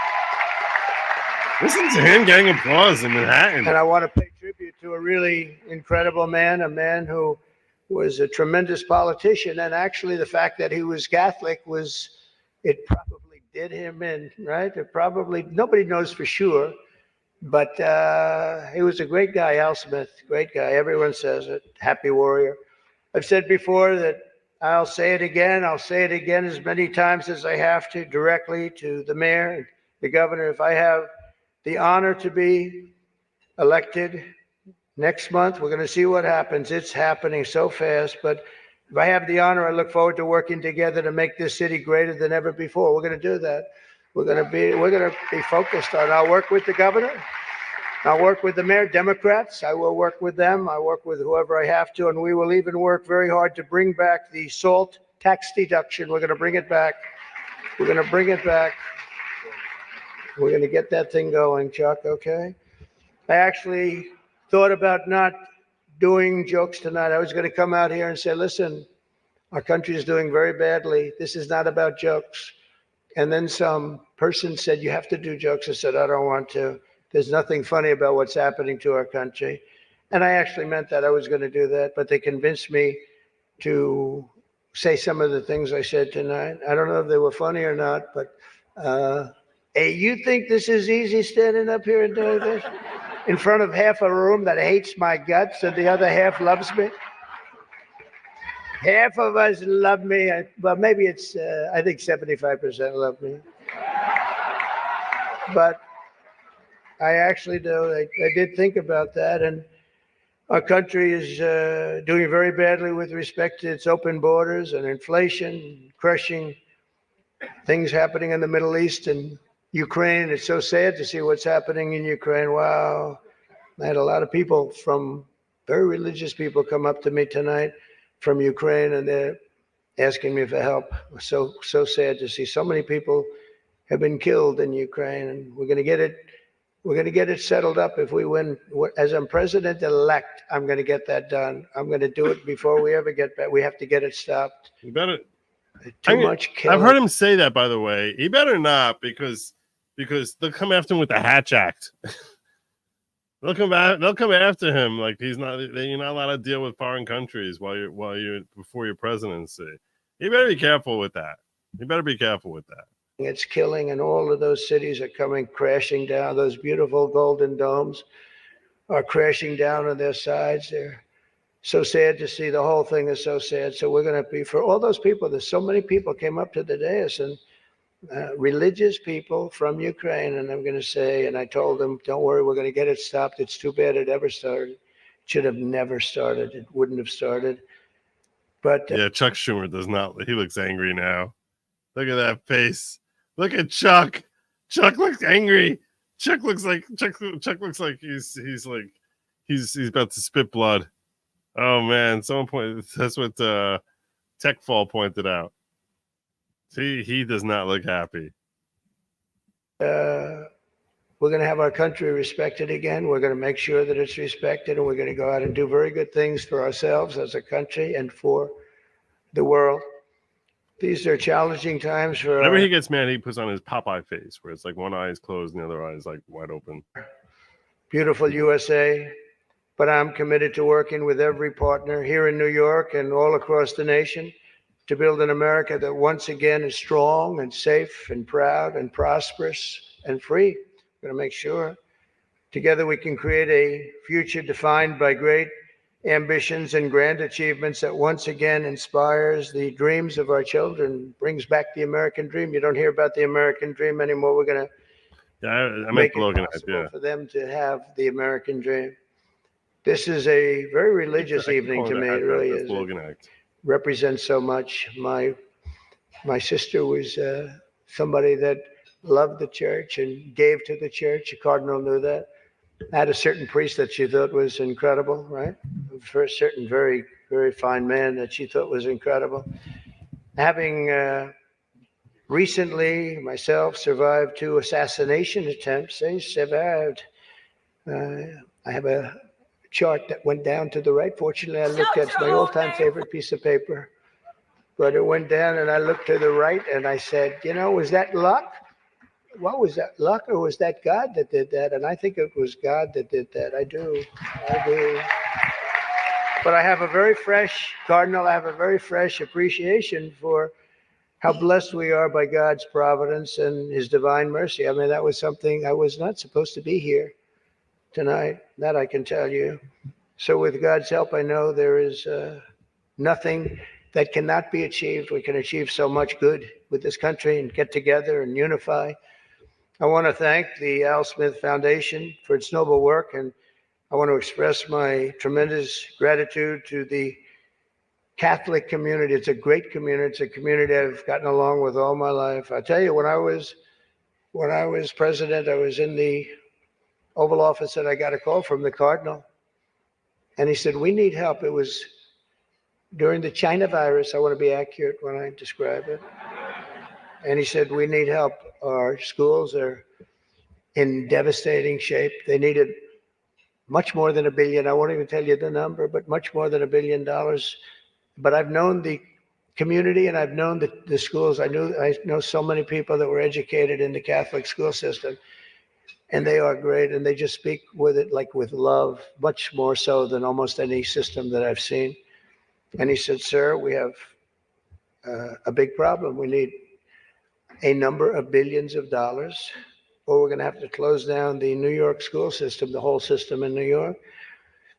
And I said, give me 15 minutes. I think I can find it.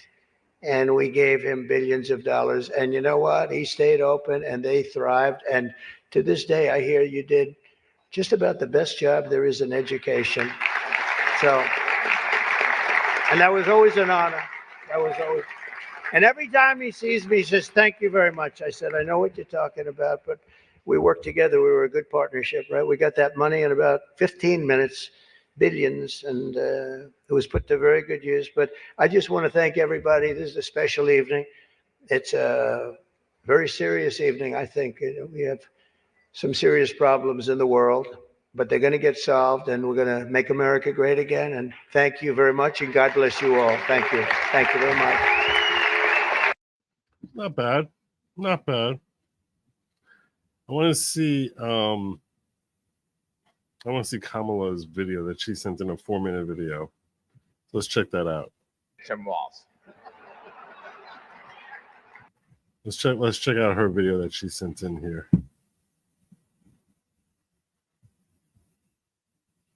Tim Walz. He's the guy who imitates Tim Walz on Saturday Night Live. This Jim Gaffigan is the speaker. But Vice President Harris did have a scheduling conflict, but was generous enough to send us this video. Very generous. Very generous.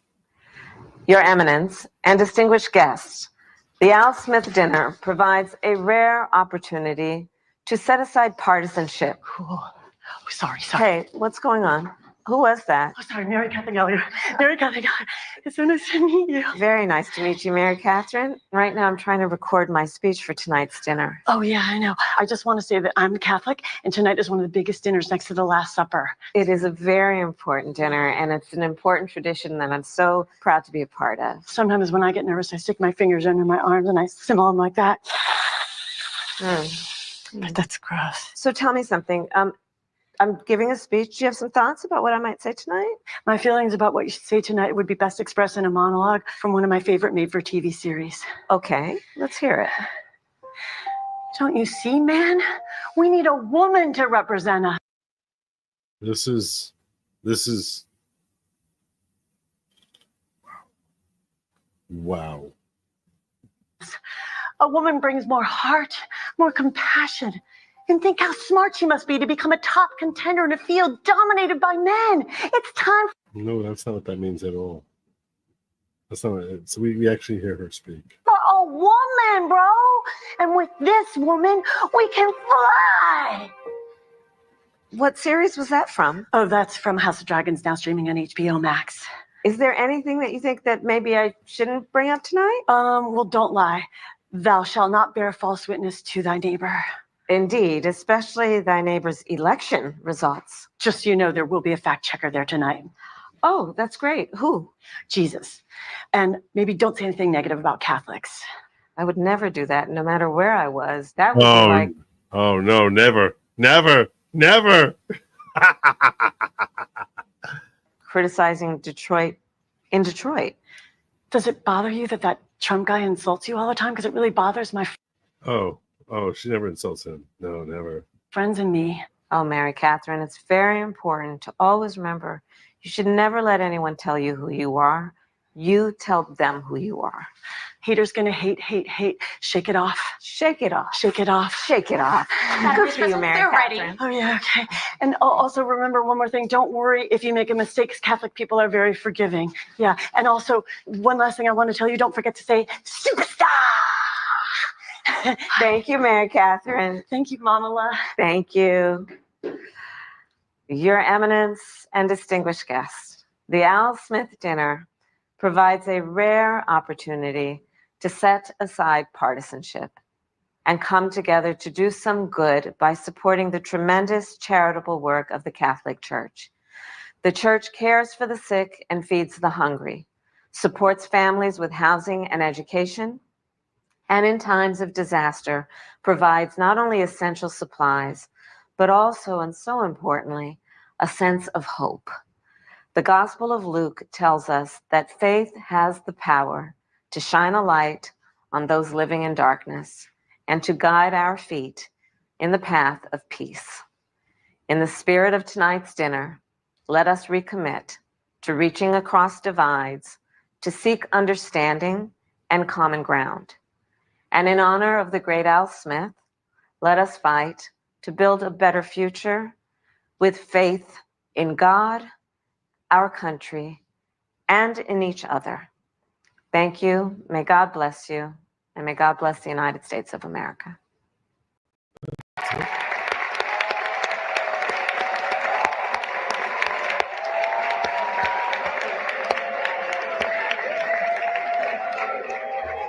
I don't even know what that noise you're making is.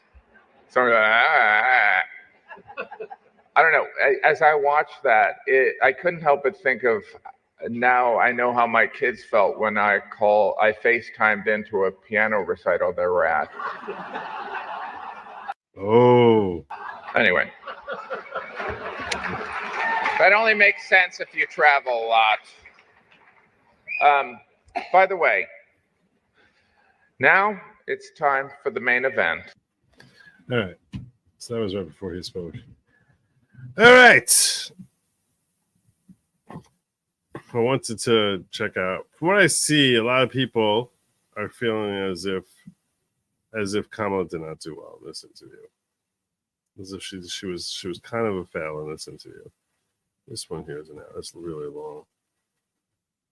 What was it?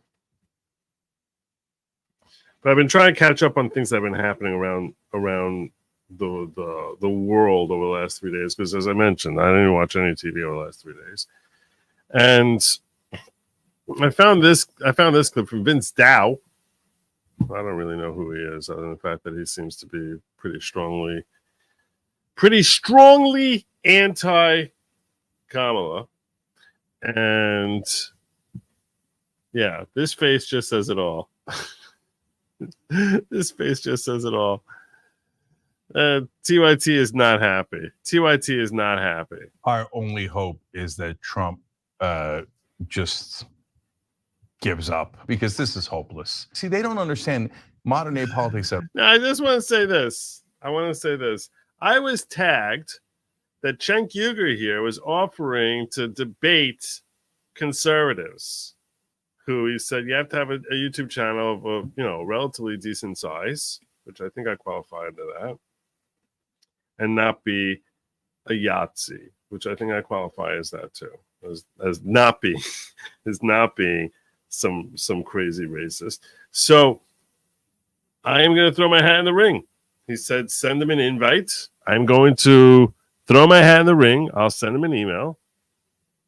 I don't remember where I was tagged, but I'll find it. I'll find the email that he sent out there. And I do expect to throw my hat into the ring to debate Cenk Uygur. Once he said he doesn't understand how half the country is voting for Trump. And by the time I'm done, my objective is for him to be voting for Trump. We'll see what happens. But let's check out this video quick. There's still, we're going to get to that. Jim Gaffigan is a great comedian. However, we vote for buying women should be banned from commenting his videos. That was terrible. That was just like, there was nothing remotely good there. Was he good? No, okay, cool. I like his Tim Walz impression. It's pretty good. John McCain Republicans, the Dick Cheney, Mitch McConnell Republicans. No, those are corporate Republicans. Exactly. Even if, let's say, best case scenario for Kamala Harris, cozying up with neocons like Dick Cheney works out for her and gets her across the finish line. I need Democratic voters to please just explain to me how that's a win. Why is it that you guys really want the Democrat to win? If the Democrat is willing to open her administration up to neocons who do not possess the same values as us, right? So Kamala Harris's campaign has been blundering on many different fronts as of late, right? Just a string of really bad or questionable. She considers that a big win that she has the Cheneys in her corner, which is a questionable strategy, a very questionable strategy. Questionable decisions. But one thing that is underrated, that's not really talked about, is the fact that she apparently thinks it is a good political strategy to outright embrace and become a neocon, right? Apparently, despite the fact that the Iraq War was massively unpopular with the American people, that nowadays the idea of being a warmonger is not well received by the American public, Kamala thought it was great politics to accept the endorsement of Liz and Dick Cheney and turned around and said, haha, that is such an own on you Republicans, when in reality, the entirety of the Trump supporting base is saying, okay, you can have those people, right? We don't want them. Take a listen. Differently from Biden. Now, Harris has also played up endorsements from the likes of Liz Cheney and Dick Cheney. Here's how she reacted when they first endorsed her. Dick Cheney have endorsed you. What do you think? I'm honored to have their endorsement, and I think that what they both, as leaders who are well respected, are making an important statement that it's okay, and if not important, to put country above party. Okay, so you all have the context and the backstory to it. So with all of this in mind, let's go back to her latest idea of having a bipartisan group of advisors within the White House if she gets elected. Take a look. And I have decided also, not only will I have a Republican in my cabinet, but I'm also going to, This is how she's different from Biden. This is how she's different in a way that nobody thinks is better. Talking to my team about it, I want to create some structure around the following, which is, I love good ideas. Wherever they come from, I love good ideas.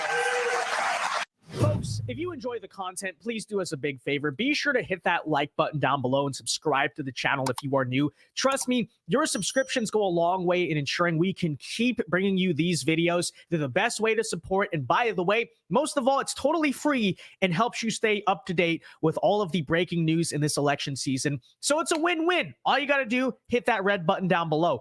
But with that said, you would think, right, this political strategy of embracing Dick Cheney would be not so well received by people on the liberal side. I mean, when you take a look at how most Democrat pundits nowadays got their start, it was by criticizing George Bush, Dick Cheney, and the Iraq War, and seemingly the entire Democrat base, or at least the traditional Democrat base, to run around with the likes of Liz and Dick Cheney. Our only hope is that Trump just gives up, like, and I don't mean like literally, of course he's not going to do that, but he's kind of de facto doing it, where he just melts, right? And he just is so unelectable that she wins, because this is hopeless. What is this? We're going back to the 1990s. I love Republicans. I love bipartisanship. Republicans have such good ideas. Might that encourage people to vote for them instead of you? And what Republicans are you talking about? See, they don't understand modern day politics at all. They're still, we're going to get the John McCain Republicans, the Dick Cheney, Mitch McConnell Republicans. No, those are corporate Republicans. Exactly. True. Perfect. And those I agree. those voters don't exist. So you think that because your donors are all corporate Republicans and corporate Democrats, that there's this giant subsection of the country that are like, oh my God, if she would just work with corporate Republicans to help big business, we'd vote for her. No, the undecideds. I think he feels like he doesn't want to alienate Trump, because I think he's afraid that Trump's about to win. Are barely follow politics. They're not John McCain fans or Dick Cheney fans. They want you to help them. You need to be a populist to do that. So running towards these corporate Republicans is a disastrous strategy. It gives your opponent a rhetorical marketing advantage, because you're saying the other party is good. It picks up no votes at all, and it leads you in the wrong direction, where you're seen as more pro-war and pro-business, when you need to be more populist and telling those undecided voters, hey, I'm going to deliver for you. I'm going to get you something, not I'm going to get Dick Cheney something. Again, I don't agree with Cenk on a lot of issues, but on this, he is completely. I concur. It's a stupid strategy. It's a stupid strategy. It's actually going to say, oh, Dick Cheney supports Kamala Harris. Yeah, that confirms my support of Donald Trump, because they're the ticket of the neocons. This is the populist ticket for the people. This is the worst strategy. This is why I was like laughing on Twitter, where I was basically like, okay, so she's supported by Nick Fuentes, the IRS, Iran, and the Cheneys. It's like, what a broad coalition there. What a broad coalition. Oh my God. In the world. And I know for Democrats, they think, oh, no. If you have the worst strategy in the world, don't tell anyone. Just compliment her on the strategy. But then she won't be able to turn around.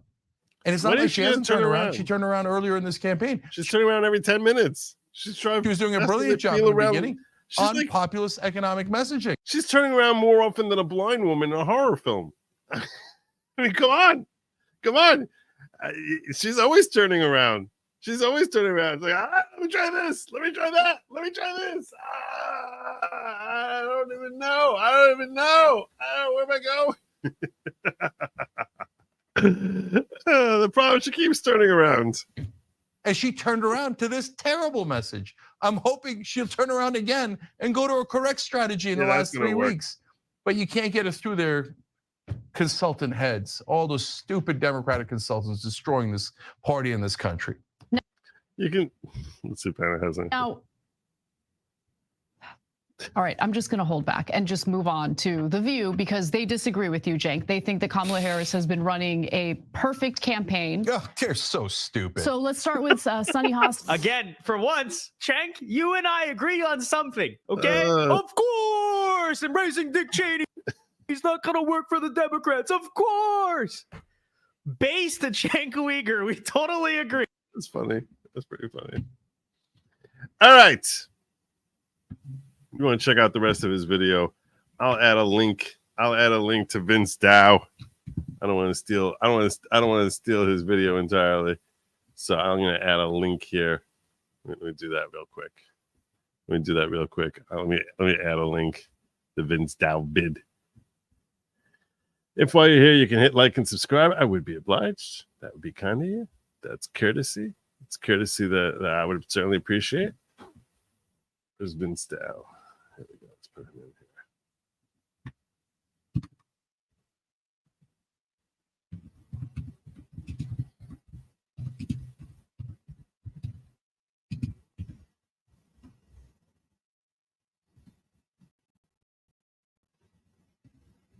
All right. I'm going to be landing my plane here, right around 2-hour mark. There you go. We're going to do this really fast. Boom, boom, boom. Let's just land our plane. Let's just bring it on in home. You have any questions, any thoughts? Dick Cheney and the Legion of Doom. That's what they should be called. Dick Cheney and the Legion of Doom. That's pretty good. I like that. I like it. I like it.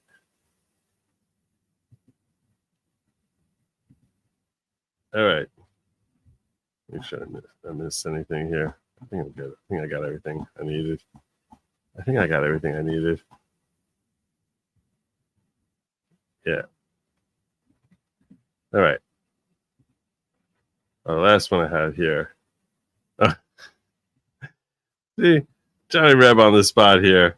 I mentioned how whenever he gets angry, he looks like Popeye. Johnny Reb on the spot. Just drops this in for me here. Good job there. Good job there, brother. Over in locals. Great job. Anyhow, tomorrow I'm not sure about what my schedule is going to be like. I'm supposed to be going with the family at Hershey Park. I don't know what time we're leaving. What time are we leaving tomorrow? You awake? Lawgic? I don't know. But I'm going to be in Pennsylvania tomorrow and not sure what time. I'm not sure if I'm going to be able to stream tomorrow. So the way you'll find out is if you go over to goodlogic.locals.com. That's goodlogic.locals.com. Goodlogic.locals.com. Whether you're watching football, whether you're playing against me in football and fantasy football, or whether you're whatever it is, I'm still going to give you the same advice, which is definitely, you don't want to be touching any of that lab meat. I had a lot of meat over the last 3 days, and I can promise you, zero of it was lab meat. And of course, I got my Rumble rants. What are you talking about? Oh, Ramalon just dropped this. F Dick Cheney. Yeah, I can concur with that. Joe, check rants. Ghetto, smash that like button. I checked rants. What did I miss, Jacob? Greetings from the ghetto. A lot of special earrings. Got all that. Dark Maga. Got that. X gave me suspension. Got that.